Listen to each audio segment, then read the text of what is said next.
Every day, millions of Vietnamese enjoy rice noodles in the form of pho, a steaming bowl of beef noodle soup. In the early morning hours, on side streets and street corners, Hanoi's hardworking cooks begin setting up their pho stations. A soup, a meal, a national treasure, pho is a widespread addiction. Many Vietnamese start the day with a steaming bowl of this divine noodle soup. Often mispronounced, but immediately appreciated, pho is pronounced like fur with a soft R. Once the broth is prepared, it takes only seconds to assemble and not much longer to eat. Truly, pho is a fast food that even a dietitian can love. The essence of pho is a beefy consommé flavored with charred onions and ginger, rock sugar, and star anise. When a customer places an order, the simmering broth is ladled over rice noodles, along with the diner's choice of thinly sliced beef, meatballs, or chicken. Scallions, bean sprouts, chilies, and fresh herbs add a burst of fragrance and the layered textures that characterize the best Vietnamese cooking. Whether it's eaten indoors or on the street to the accompanying soundtrack of car honks and scooters, pho perfectly captures the genius of the Vietnamese kitchen.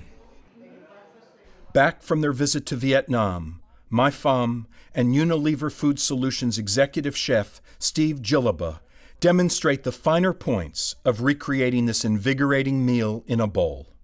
Well, I'm very excited about doing this dish because it's my personal favorite, and I would eat it every day if I could. A couple of things to remember. It takes a while because we're going to simmer the broth, and what we're going to start, you can do this either with beef bones, which is really traditional and much preferred in Vietnam because beef is sort of a luxury meat, and people love to go out and have pho. But obviously you can also do this with chicken. And we have a pot that's boiling right now, so if you want to go ahead and put the knuckle bones into the water, what this process does is that it will clean the bones first. So you want to blanch the bones. I'll get you some tongs here. And we're doing it in boiling water. We're doing it boiling water. And then we have another pot in the back here ready for you to transfer the bones. So you want to put the bones inside the boiling water and bring it up to a boil again. Knuckle bones are good. You can also use oxtails. I like to use a combination, but definitely the knuckle bones give a really wonderful, rich, real good flavor, real wonderful richness to it. And this really goes back to the classical way to make stock. So that must come from, I don't know where it came from. I know there's French influence, but it goes back to classical way of making stock. I'm going to turn the heat up a little higher because we put a lot of cold bones in there. And a lot of people don't think about when you're thinking about pho, and for that matter, really Asian soups. If it's a broth soups in Asian cooking, it's very desirable. And in fact, it's really where it's at. It's in the clarity of the broth. And so the broth should be very flavorful. It should be beefy, but it can't be, dark. And so cloudy. It cannot be cloudy at all. So after a while, when it goes into the big pot where we will make our broth, we're going to have to watch the fire. In Vietnam, the families would stay up all night. Right, you don't want to let it boil. No, and really the boil is not a vigorous boil. That's what makes things light simmer, light bubbles, and that's really what makes stock cloudy. So, so definitely what you don't want to do with the bones is you do not want to brown it first in the oven and put it in here, because that would be creating a very cloudy broth. The idea is to basically blanch it, cleanse it a little bit up, and remove any kind of scum and debris. We will still have to keep an eye on this pot here, and we'll have to skim it off when we see all the foam that comes to the top. On the top, and you just keep skimming, and that's what makes a clear broth. Right. You can put the meat in here too. And what I like to do with the meat is, like a chuck roast would be really nice. In Vietnam, we'll use a brisket. And yes, it's a little bit fatty, but you're only wanting the flavor. Much of the fat, any of the fat that you see, we can trim it off, or we can skim it off from the soup pot later on. Right, and you want little tiny bubbles of fat, if I remember. Sometimes Yes, there's just a little bit. They say like fish eyes, just a few little things that kind of deliver a little bit of flavor. Right, because you have to remember that this is a meal in itself. It's a meal in a bowl, and so this is all you're eating. This is all the meat you're eating, and this is all the fat that you're going to consume for this particular meal. And it ends up a small amount of meat. Very small amount when you think about it.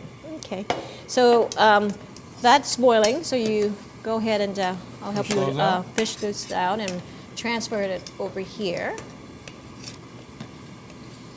And so it's not a particularly difficult dish to make, Steve, but there are a lot of little nuances to it that you have to pay attention to. Should simmer for about. So now that we have the bones in the broth, right, we're going to get ready and char some ginger, some onions, and some shallots. Shallots because they're much more intense than onions, and onions are nice because they really sweeten the broth. They're really nice. And this process, you just basically char them. You could just char this right directly over the fire. I'll leave this. So it's very here. quick. Very quick, very hot. Let's just leave it over here. And of course, you can also use a screen if you're doing a larger quantity. Maybe that's what would be nice. And we'll just basically char them. And the idea is not to cook through; is just to create a little smoky flavor right at on the surface. Surface of it. There's a lot of flavor right on the ginger skin. A lot of vegetables and a lot of fruits. The most intense flavor is right Within the skin, right? within that the skin, first layer, right? you Yes, exactly. So that's what basically we're trying to do here. Turn this. This is what you're looking for because remember it's going to cook for about 4 minutes. Okay, so that piece is good. I'm going to go. I like lots of ginger. Lay it right there. And I'll do a little bit more of this shallots here. This is all you're looking for, not to be cooking it too long. This is a really nice color. Yeah, just a little bit of caramelization, get some of that sweetness out of that. And with this, and it's sort of the essence of Vietnamese cuisine too. You want nuances, you want nice aromas, you want layers of different fragrances. Not so intense. If you were to burn this, char this, and it's all black, it might be too smoky, and therefore interfere. Turn bitter and right, and interfere with the nice flavors, subtle right. flavor. And it was a blend of flavors, or kind of a symphony of flavors that they really blended very well in your mouth. I'm going to reduce this, and before we turn that back, you want to roast. Okay, so we got this. We're going to add it to the soup. Okay, now we are going to roast the spices. I'm going to turn this down a little bit because this fire is really hot. Okay, and you want to be able just to feel the heat a little bit, but not more than that because it could scorch very easily and turn it really bitter. Again, bitter. So you got your star anise, your cinnamon. Cardamom, yes. Fennel, right? And coriander seeds and some cloves. So you see some cloves here, right? And the essence of Vietnamese pho is really in this flavor, in star anise. You definitely can detect that. And in the background, you'll be able to taste the wonderful, subtle notes of coriander seeds, a little bit of Vietnamese cinnamon. This cinnamon, I don't know if you... And we have a regular cinnamon here, so you see the... Oh, good. We can compare that. You could use this, and if you were using this kind of cinnamon, I would use less, just a very little. This is much sweeter, has a higher oil content. It's very aromatic, right? It's very sweet. Yeah, no, and it's very very sweet. This is very strong cinnamon. So usually when I use that, I would decrease the amount. And I can feel that it's getting a little warm. Sometimes people don't know when, if you start seeing smoke, it's really too hot. Well, do you look for a tiny bit of a haze to come out of it? Just barely. Just barely to come out? Okay, I can smell now, yeah. You can smell it now, so if you want, we can put this in. And I have a little spoon over here. You can try to gather them up and put it in the bag. So are we going to use all this? Yes, we are. For the one pot? Yes. That's pretty amazing. It looks like a lot, but it's really not, really. Well, I've been experimenting a little bit and trying to make it, but I didn't use this much spice at all. So now that's what the great lesson is all about. Okay, great. You do want to be careful that actually the star anise sometimes can be very overpowering. I personally like it on the kind of on the hard spice side. In northern part, where in Hanoi, where the dish originated, people love to have their pho very subtle. Do you remember that when we were in Hanoi, in that alley Right. where the family was making? It was mostly a beef broth, right? And then I think that you said that you probably prefer the one in Saigon, Yes. the one that we went to, which has more More spice to more it. spice to it. Yeah, and here you go. And you know you could use this bag. It's easy because you can fish the whole thing out, Yes, or you I can like just it. dump the Just whole dump it. thing and then strain it later on. So we can do Okay. that. And actually, why don't we dump this into the pot? You want to go this way, Yeah, Donna? right. So we Why don't lose throw it anything? away? Yep. No, you can go ahead and add this right now. Okay. You can have the whole thing. Here you go. Here's my tongs. It's okay because it's going to cook, so it's okay if I use my hands there a little. Right. And you know that I would probably not put the spice bag in. You could put this in, not the spice bag in for 4 hours. I like my spices in only for about 2 hours. It's sort of a personal preference, but I feel that when you put the spices in and it cooks for a certain amount of time, it starts to dissipate. And the flavor will still be there, but it's not as vibrant. It's more homogeneous. It's like blended kind of So flavor. do you believe in your philosophy, and maybe not, this is maybe your overall philosophy, that you kind of layer some spices in there sometimes? Yeah, because I think mean, one of the different levels. right, one of the wonderful things about Southeast Asian cuisine and Vietnamese cuisine in particular is that it's very flavorful, but yet it's not pungent. And you do that by cooking spices a certain way, and don't put it in too much. Don't cook it too long. They all become kind of a little bit overpowering sometimes, a little bit too pungent, a little bit too much homogeneous. It all tastes kind of blended. Whereas in Vietnamese cuisine, we kind of like you want spikes. You want spikes is maybe a bad word, but you want different levels. different levels, right? Right. Yeah. But it is kind of spiking little different things in your mouth. And Yeah, exactly. So we're going to let this cook, and it'll start to boil. And when it boils, what we We'll want to just- do is just keep skimming. So in Vietnam, people love to. The family would stay up all night, and they take turns watching it. And what you don't want to do is you don't want ever to, for example, traditionally it's made over a wood fire. And sometimes it just sparks and starts burning. And so, yeah. right. And so the people always, the pho cooks are always watching the fire for that reason, because they don't want it to boil, because that spoil the whole pot and it will spoil the whole day's work for them. So we're going to let that cook for about 2 hours, and then later on we're going to add the spices in there. Okay. So I'll get a little bit of that scum off the top of there. Right. Yeah. So you see, it will continue to simmer, and then as it simmers, you smell this wonderful Yeah, the aroma's starting to come out there. You're Right. getting that beef aroma now. Yeah, but you're also getting some Some of the some vegetables. impurities out, and so you want to make sure that we skim that off. And this is really the important moment in pho cooking, and something that pho cooks in Vietnam pay a lot of attention to, and that is the way that this is probably a little bit even too high, right? even a little too high. So I'm going to turn it down a little bit, and you want it to bubble. You don't want it to boil. That's probably the right amount. Okay. At this point, you want to go ahead and put the spices Spice that you mixture in roasted earlier, right? So that goes in, and you can put this in until the very end. But like I said, I like it kind of like at about 2 hours. And so if you were to cook this pot for 8 hours, you would put the spice in the last 2 hours. That's sort of a personal preference. You could probably go up to 3. 3 hours. And some people like it at 4. I don't know. My palate is such that I like to be able to discern all the different flavors in there, the coriander, the cumin, and the cinnamon. At this point, we're going to put some fish sauce in there. And you notice is that the brand that we're using is a Vietnamese brand, and the Vietnamese style is much lighter. Much clearer. Much clearer, and the Thai is more intense. And for this particular dish, it likes a very delicate flavor. So we'll put some fish sauce in at this moment. We're not going to season it totally because it's still got a ways to go. But this gives it some body right now. And you want to add a little bit of sugar. And while you do a little sugar, I'm going to put a little salt in there. Okay. Good. Or you want me to go a little more? Maybe a little bit more. Okay. And we'll check on. Yeah.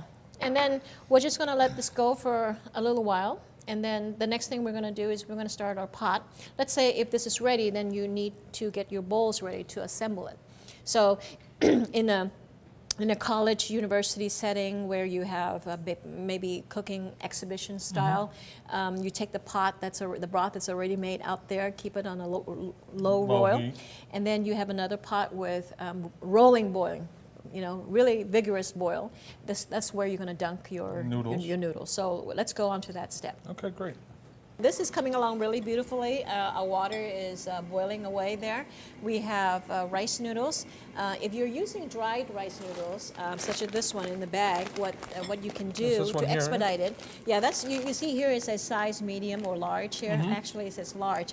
That's large. If you kind of like a wider Noodle? linguine style noodle, I probably like a little bit smaller. And here we've soaked it in water for at least 30 minutes, and so what that does is that helps to cook it a little bit faster and take some of that excess starch out. And it goes very quickly. And I remember over there it was only fresh noodles. It was Everything is fresh there. So go ahead and just put a little. Now the proportion is very important. You want to have 1 portion of noodles to 4 parts water. So you want the bowl to be kind of filled to the rim almost with liquid. So that's probably good for this bowl. Yes, that's probably enough. No more than that. Okay. Go ahead and put a little bit bean sprouts in. We do this at the restaurant. You don't have to do this. In Vietnam, they don't do it. They just do it raw and they put the broth Yeah, up. I do it at the restaurant because I kind of like my noodles to sit a little bit higher, and so that when I put the meat on top, it shows off really well. Okay. Okay. So now here's a trick that we always say. You really need this, Steve. You have to kind of stir it around, and what you want to do is basically washing the noodles, cooking and washing and rinsing, right?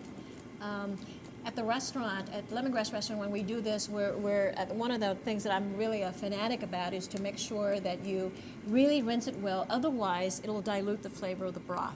And you want it to be in the, you don't want to do it too quickly because you want to completely cook off all the excess starch. So when you bring it up, make sure you do it like the way we do it in Vietnam, that is just bang on the sides. So make sure that all the excess water, it's kind of like cooking pasta. If you still have water in the pasta, your sauce is not going to be that great, right?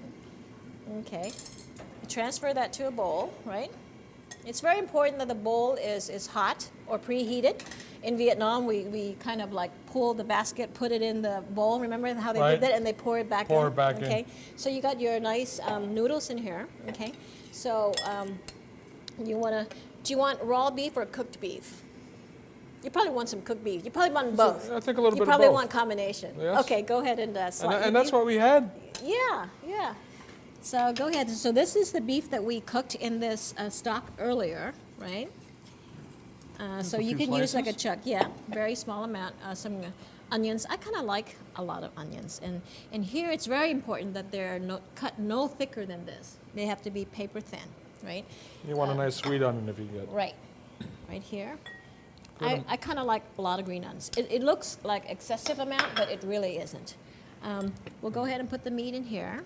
Okay. Do you like some raw beef too? A little bit. Okay, a little bit. Okay, so then we'll do that. And when we pour, both, right? Right, when we pour boiling broth on it, it's going to cook the meat instantly, right? So we got right in that pot there. Right here. And also, I noticed when we're over there too, sometimes they put the raw beef in the little ladle and just stirred it real quick. Actually, because they want to make sure that, over there also, because the beef is not as nice as this one that we can get. The beef over there is kind of a little tough, and they want to make sure that it's kind of somewhat cooked. Otherwise, grizzly, that's not well done. And I know you said in your restaurant you actually use... we use the New York steak. New York strip, which this is. And basically, yes, this is how you do it traditionally, right? So you help cook it a little bit. Just a tiny bit. And actually, and then what you do is you want to make sure that this customer gets the real sweet meat broth. Right. So here we go. And usually when you do this, you want to make sure you don't get any fat in the broth, okay? And usually when I pour it in, I like to pour the sides. I don't like to pour it on top because I like all the meat to stay in one side. So this is how it's typically served, right? You can do a little bit of black pepper. This is how they do it in Vietnam. You want to go ahead and, traditionally in Vietnam, it's served with some hoisin sauce and some chili sauce, sriracha sauce, so you can put that in here. A little warning, this is a personal thing. I don't really like this very much in my soup because I like, you see how how clean, clean, how clean, right? How clean that's going to be, you know, It's I very think it'd mask clean, and I it. kind of I kind of like it like that with just a little bit, a squeeze of lime, just not a whole lot. Be very careful. A little bit of that, and you, of course, to eat, you would shred, you know, all the fresh herbs in here, right, with your hands. And by the time you're done prepping, oh yeah, put some of that What's that? saw leaf, Saw leaf in it? yeah, saw leaf herb in there. And I'm kind of ready to dig in because my hands smell really good, right? And I'm going to get you a little spoon. Okay, so when Yeah. you push it down here, this is a clean spoon. So you go Well, it ahead and looks taste great. it. Yeah, I'm going to taste that with you too. And if I want a little heat, I could use a little bit Oh, of actually, I chilies. do like a heat. I Do know you like heat? I know you like a little. You actually like a little more heat than I like. Should I put a little bit little in? bit. Of. Okay, yeah. There you go. So when I start turning red, then you know I Yeah. had. Well, I just put 3 rings in No, there, that's so. yeah, that's probably my speed there.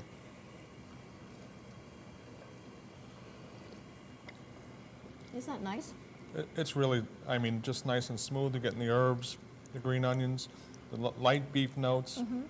I mean, Yeah. the warmth of the spices. Right, and the whole idea is when you're served such a big bowl, we probably, you know, could put a little bit more broth in here, but it comes so hot that you'll get all this steam, and the steam sort of rises and embraces your face, and then your fingers smell all this wonderful fresh herbs, and that's the true pho experience. And I think that if you serve it that way, you're giving your customers the full experience. So, very important. Everything is done very thin. Broth is very hot, clear. Serve it in a bowl, a big bowl, so you can keep the heat in there. Lots of fresh herbs if you can get it, but let's say if you can't get the saw leaf herb, try to get at least the Asian basil. Asian basil. But you know, I've been in places where you can't, sometimes in the winter when it's a little bit hard to get Asian basil, it's very delicious with cilantro and all and the other condiments. herbs, Yeah. sure. Remember though that in Vietnam, in Hanoi, where this dish originated, people there are very much into what a bowl of pho is supposed to taste like.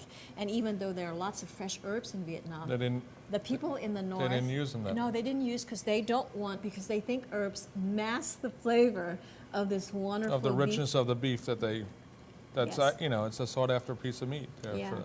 You remember that one Yeah. place that we went and they didn't have any herbs, and but in the South, the difference is in the South is that people love their pho. It's a regional difference. People love their pho with fresh herbs, lots of fresh herbs. And in the southern part of Vietnam is where you will find such an abundant amount served at Oh. a table such as this. You won't find this kind of amount served in the central part. Not as much, and as you go further north, it'll You be see less and less less. and less and less. Yeah, because people really like the pure taste. And actually less spice as you go up. Right, and it's also because of the Chinese influence is much more prevalent in the north. It borders, you know, China, and we have a lot of steamed food, some stir-fry foods, and things that are probably more similar to southern Chinese cooking, like Cantonese cooking, like Hong Kong style. The Cantonese cooking that is so popular in this country. But what a great dish, right? And as you can see, not terribly difficult to make, but you kind of have to pay attention to all these little details that make a real big difference. And you also told me that you could do it with chicken. That's I know right. We had some And chicken actually, you know, there. there is such a thing as a combination, and in this country, customers love combination toppings and combination soup and salad. But you can also put some fresh chicken in there if you like. You can also do this with tofu. You can make a nice vegetable broth. And if With you, that same warming spices and so. right, if you char the onions, char the ginger, make a broth similar to what we did, but do with a vegetable stock, you'll get a beautiful pho too. Especially if you serve it with some mushrooms, like shiitake mushroom, to give it a little body, Yeah, and some right, tofu, give some flavor, like right. seared tofu. But great. Fantastic.